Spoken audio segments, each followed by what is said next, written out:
నేను మీ గంటి ఉష. ఇవాళ ఆడవాళ్ళకి మాత్రమే పనికొచ్చే ఒక విషయం. చిన్నప్పుడు మా అమ్మమ్మ వాళ్ళు, మా నానమ్మ వాళ్ళు చేసిన వైద్యం అనమాట అది. అది మీకోసం చెప్పాలని, మీతో పంచుకోవాలని అనుకుంటున్నాను. మరి నమ్మకమో ఏమో కానీ మాకైతే అది పనిచేసింది. మీరు కూడా ప్రయత్నం చేసి చూడండి. మీకు కూడా పనిచేసింది అని అంటే డెఫినెట్గా కింద కామెంట్ సెక్షన్లో తెలియచేయండి. ఏంటంటే సహజంగా ప్రతి నెల ఆడవాళ్ళకి ఈ ఋతుక్రమం అన్నది వస్తుంది.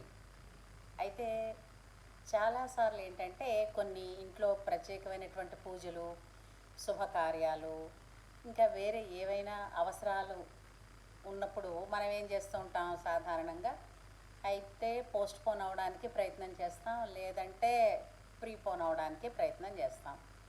సాధారణంగా 90% మంది ప్రీపోన్ అవ్వడానికి ఎవరు ప్రయత్నం చేయరు, కానీ పోస్ట్పోన్ అవ్వడానికి మాత్రం ప్రయత్నం చేస్తారు.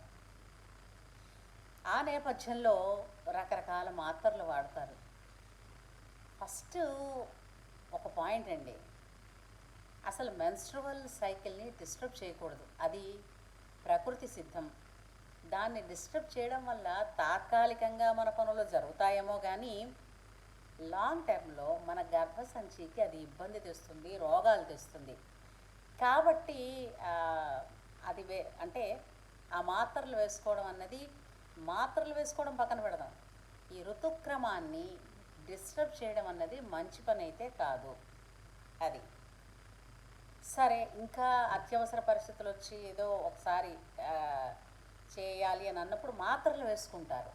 ఆ మాత్రల తాలూకు రెసిడ్యువల్స్ ఈ బిడ్డ సంచిలో ఉండిపోతాయటండి. అవి రకరకాల వ్యాధులుగా తయారవుతాయంటారు.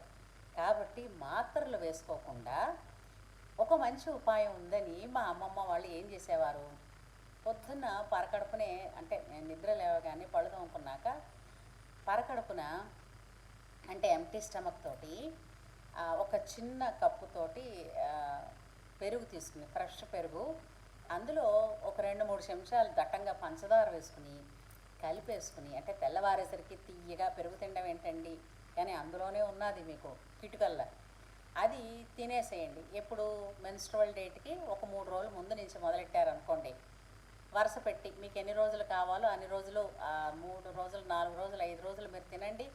ఖచ్చితంగా అది పోస్ట్పోన్ అయిపోతుంది అనమాట. అది సులువైనది, ఏ ఇబ్బంది లేనిది, ఏ దుష్ప్రభావాలు, సైడ్ ఎఫెక్ట్స్ లేనిది.